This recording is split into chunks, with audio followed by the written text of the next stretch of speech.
Approaches of recording transaction. இதுல two approaches இருக்கு. Accounting equation approach, relational approach. இது பார்த்தீங்கன்னா நமக்கு old bookல page number 40 இருக்கு. அப்ப new bookல 41 இல்ல 42 அப்படி இருக்கும். First accounting equation approach.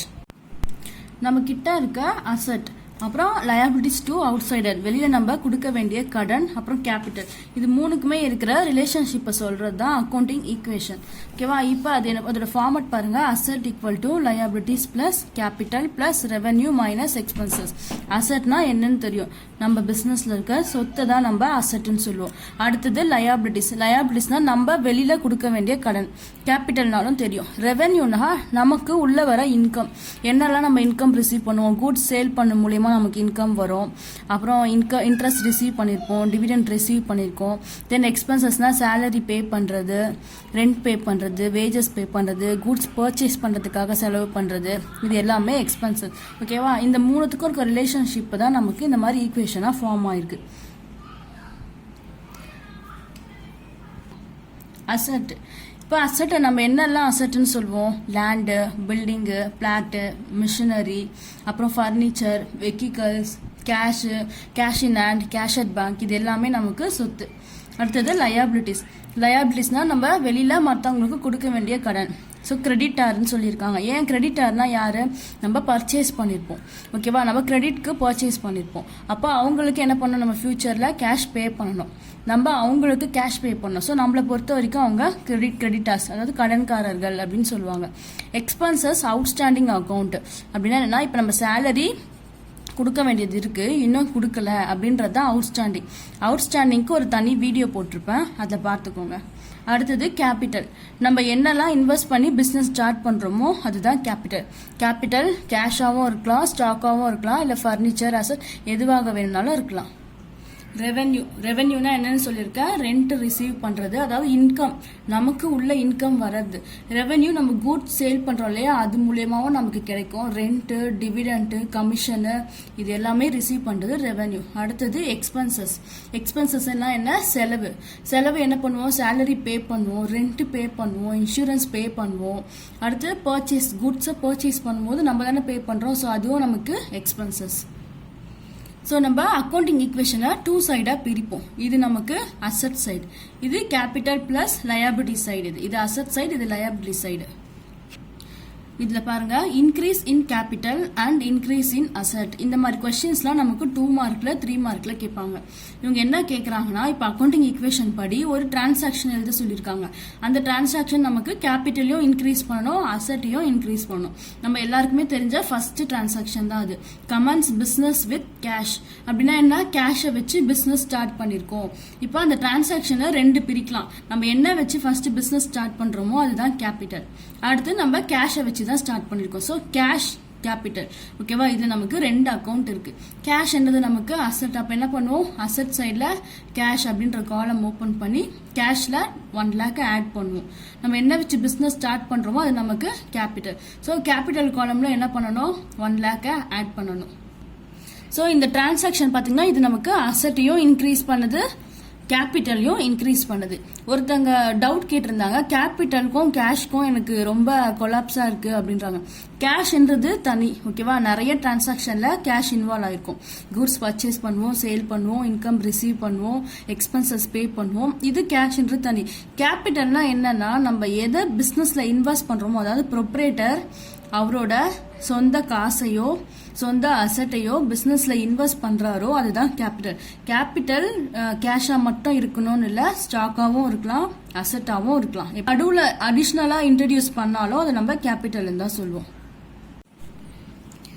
Next decrease in liabilities and decrease in asset ஓகேவா இப்ப நமக்கு கடனும் கம்மியாகணும் அசட்டும் கம்மியாகணும் அப்படின்னா பெய்டு கிரெடிட்டார்ஸ்னா நான் யாருன்னு சொல்லியிருக்கேன்ல நம்ம கிரெடிட்க்கு பர்ச்சேஸ் பண்ணிருப்போம் ஸோ நம்ம தான் அவங்களுக்கு கேஷ் பே பண்ணணும் அவங்க நமக்கு கிரெடிட்டார்ஸ் இப்போ கிரெடிட்டார்ஸ்க்கு நம்ம பே பண்றோம் எப்படி பே பண்றோம் கேஷா தான் பே பண்றோம் பேங்க்னா நல்லா தெரிஞ்சுக்கோங்க எல்லா டிரான்சாக்ஷனுமே வந்து நம்ம கேஷா பே பண்றோம் அப்படின்னா வித் கேஷ் பை கேஷ்ன்னு மென்ஷன் பண்ணிருப்பாங்க. கேஷை மென்ஷன் பண்ணலன்னா அது கிரெடிட் சேல்ஸ் இல்ல கிரெடிட் பர்ச்சேஸ் அப்படின்னு அர்த்தம். ஓகேவா, இப்போ நம்ம பே பண்ணிருக்கோம், கேஷா பே பண்ணிருக்கோம், 10,000 பே பண்ணிருக்கோம். அப்ப பே பண்ணா நமக்கு அசெட் சைட்ல கேஷ்ன்ற காலம்ல இருந்து 10,000 கம்மி ஆகும். ஏன்னா கேஷ் எடுத்துட்டு போயிட்டு அவங்களுக்கு பே பண்ணிருக்கோம். அப்ப அசெட் நமக்கு டிக்ரீஸ் ஆகுது. அதே மாதிரி நம்ம பே பண்ணிட்டோம்னா இங்க லயபிலிட்டி சைட்ல கிரெடிட்டார்ஸ் அப்படின்ற காலம் ஓபன் பண்ணிருப்போம். ஓகேவா, அவங்களுக்கு நம்ம 10,000 அவங்க காலம்ல ஆட் பண்ணி வச்சிருந்திருப்போம். இப்ப நம்ம அவங்களுக்கு பே பண்ணிட்டோம், நமக்கு கடனும் 10,000 கம்மி ஆகும். அப்ப லயபிலிட்டி சைடும் நமக்கு என்ன ஆகுது, டிக்ரீஸ் ஆகுது. சோ ரெண்டு சைட்லயுமே நமக்கு டிக்ரீஸ் ஆகுது. Decrease in one asset and increase in another asset. ஓகேவா, இப்ப இந்த டிரான்சாக்ஷன் பாத்தீங்கன்னா நம்மளுக்கு ஒரு சைடு தான் அஃபெக்ட் பண்ணும்.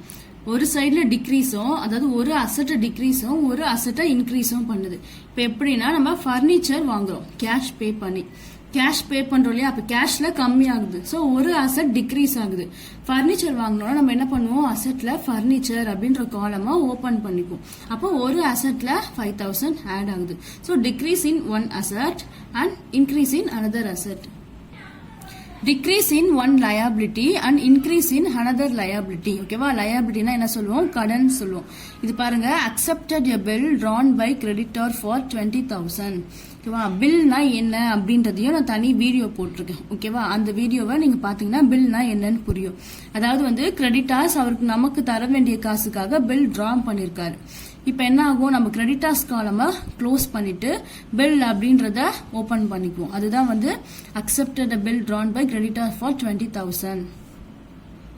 அதாவது நம்ம கிரெடிட்டார்ஸ் அப்படின்றது நம்ம லயபிலிட்டி சைட்ல ஓபன் பண்ணிருப்போம். ஓகேவா, இப்ப நம்ம கிரெடிட்டார்ஸ் அப்படின்ற காலம் க்ளோஸ் ஆயிடும். க்ளோஸ் ஆயிட்டு அதுக்கு பதிலா நமக்கு பில்ஸ் பேயபிள் அப்படின்ற பில்ஸ் பேயபிள்னாலும் நமக்கு லயபிலிட்டி தான், கடன் தான். அது நம்ம டைரக்டா கிரெடிட்டாருக்கு பே பண்ணாம பில் ஒன்னு டிரா பண்ணிருப்போம்.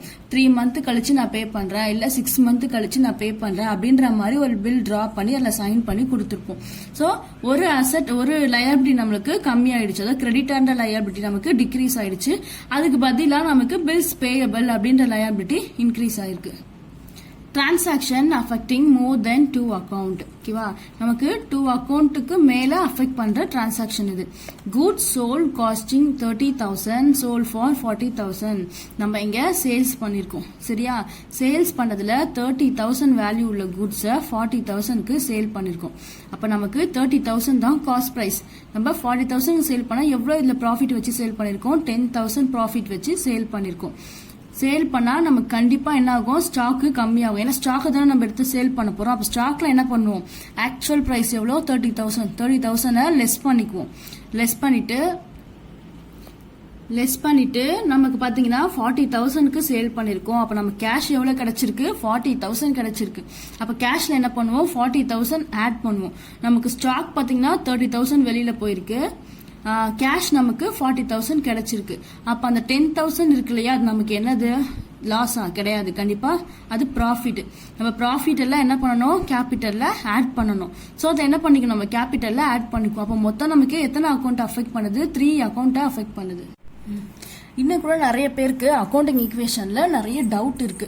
ஓகேவா, ஃபர்ஸ்ட் நம்ம அக்கௌண்டிங் ஈக்குவேஷன் ஃபார்மட் பத்தி பார்க்கலாம். சம் போடுறதுக்கு முன்னாடி நம்ம என்னென்ன ஃபார்மட்லாம் டிஃபால்ட்டா ஓபன் பண்ணிக்கணும் அப்படின்றது பார்க்கலாம். இந்த புக்ஸ் ஆஃப் ராணின்னு போட்டுருமா, அடுத்து அக்கௌண்டிங் ஈக்குவேஷன் அஸ் ஆன் அப்படின்னு சொல்லிட்டு ஃபார்மட் எழுதிக்குவோம். டிஃபால்ட்டா என்னென்ன ஃபார்மட் இருக்கணும்னா, டிரான்சாக்ஷன்றது டிஃபால்ட்டா எடுத்தோன்னா ஓபன் பண்ணிக்கோங்க. இப்ப நிறைய ஸ்கூல்ஸ்ல இந்த சைடா போட சொல்லியிருக்காங்க, நிறைய ஸ்கூல்ஸ் புக்கை திருப்பி வச்சு போட சொல்லியிருக்காங்க. உங்க ஸ்கூல்ல என்ன ஃபார்மட் சொல்றாங்களோ அதை நீங்க ஃபாலோ பண்ணிக்கலாம், எந்த சைட் போடணுமோ. ஓகேவா, அடுத்து நம்ம என்ன டிஃபால்ட்டா ஓபன் பண்ண போறோம். இங்க பாத்தீங்கன்னா அசெட் டிரான்சாக்ஷன் போடணும், அடுத்து அசெட்னு ஓபன் பண்ணணும். Asset equal to capital plus liabilities. ஓகேவா, மேல அப்பர் காலம்ல transaction asset equal to capital plus liabilities அப்படின்னு அப்பர் காலம்ல ஓபன் பண்ணிக்கணும். அடுத்து கீழே என்ன பண்ணணும், இந்த மாதிரி ஒரு லைன் போட்டுட்டு, இப்ப இப்படி போட்டுக்கிறோம் இல்லையா, இந்த மாதிரி ஒரு லைன் போட்டுட்டு இந்த கிரெடிட்டார்ஸை நம்ம கீழே தான் போடுவோம். இங்க பாருங்க டிரான்சாக்ஷன்ல asset equal to capital plus liabilities இது நம்ம டிஃபால்ட்டா ஓபன் பண்ணிக்கணும். ஓகேவா? ஃபர்ஸ்ட் டிரான்சாக்ஷன்ல cash started business started with cash அந்த மாதிரி வரும் இல்லையா? அப்ப என்ன பண்ணுவோம்? கேஷ் அப்படின்ற காலமா அசட்டுக்கு கீழே ஓபன் பண்ணுவோம். அடுத்து கேபிட்டல் காலம் ஓபன் பண்ணிருக்கோம். அதுல நம்ம அமௌண்ட்டை ஆட் பண்ணிக்குவோம். இப்போ நான் சும்மா எக்ஸாம்பிளுக்கு போடுறேன். அடுத்த டிரான்சாக்ஷன் பார்த்தீங்கன்னா நமக்கு கிரெடிட் பர்ச்சேஸ் அப்படின்னு வரும். அப்போ கிரெடிட் பர்ச்சேஸ்னால் என்ன வரும்? நமக்கு ஸ்டாக் அப்படின்ற காலம் வரும். அது ஓப்பன் பண்ணிக்கலாம். அடுத்து கிரெடிட்டார்ஸ்ன்ற காலம்ல லயபிலிட்டி சைடுக்கு கீழே தான் நம்ம ஓப்பன் பண்ணணும். இங்கே ஓகேவா? இப்போ டிஃபால்ட்டா இருக்க வேண்டிய காலம் transaction asset equal to capital plus liability. நம்ம ஒரு டிரான்சாக்ஷன் போட அசட் அப்படின்ற காலம்க்கு கீழே ஒரு காலமா நம்ம ஓபன் பண்ணிக்கலாம். அடுத்து கேபிட்டல்ன்றது டிஃபால்ட்டா இருக்கும். அடுத்து நம்மளுக்கு இந்த லயபிலிட்டி சைட்ல என்னென்ன காலம் தேவைப்படுதோ அதை லயபிலிட்டி கீழே ஓபன் பண்ணிக்கலாம். ஓகேவா? இப்போ இங்க என்னென்ன காலம்லாம் நமக்கு இருக்கும் வரும் அப்படின்றத பார்க்கலாம். கேஷ் வரும், ஸ்டாக் வரும், பேங்க், அப்புறம் ஃபர்னிச்சர். ஓகேவா? அடுத்தது டெப்டார், அடுத்து ப்ரீபெய்ட். மேக்ஸிமம் இந்த காலம் மட்டும் தான் வரும். இந்த சைடில் பார்த்தீங்கன்னா இங்கே கேபிட்டல் டிஃபால்ட்டாக இருக்கும். இந்த லயபிலிட்டி சைடில் என்னென்ன காலம் வரும்னா கிரெடிட்டார்ஸ், அடுத்து லோன் பாரோட் ஃப்ரம் பேங்க் இருந்தால் வரும். ஓகேவா? இப்போ பேங்க்ல லோன் வாங்கியிருப்போம் இல்லையா? அப்படி இருந்துச்சுன்னா நமக்கு இங்கே லயபிலிட்டி சைடில் லோன் ஃப்ரம் பேங்க் அப்படின்ற காலமாக ஓப்பன் பண்ணிக்கலாம். அடுத்து அவுட்ஸ்டாண்டிங் சேலரின்னு இல்லை, அவுட்ஸ்டாண்டிங் வேஜஸாக கூட இருக்கலாம். அதாவது அவுட்ஸ்டாண்டிங்க்கு இங்கே ஒரு காலம் ஓப்பன் பண்ணணும். மொத்தம் நமக்கு 3 காலம் வரும். எல்லா சம்மும் வச்சு நம்ம பார்த்தோம்னா வெறும் இந்த 3 காலம் வச்ச சம் மட்டும்தான் நமக்கு கொடுத்துருக்காங்க. கிரெடிட்டார்ஸ், இங்கே நம்ம பேங்க் லோன், இந்த சைடில் நமக்கு அவுட்ஸ்டாண்டிங் எக்ஸ்பென்சஸ், அதாவது அவுட்ஸ்டாண்டிங் சேலரி இல்லை வேஜஸ். இங்கே பாருங்க கேஷு, ஸ்டாக்கு, பேங்க்கு, ஃபர்னிச்சரு, டெப்டார்ஸு, ப்ரீபெய்ட், எக்ஸ்பென்சஸ்.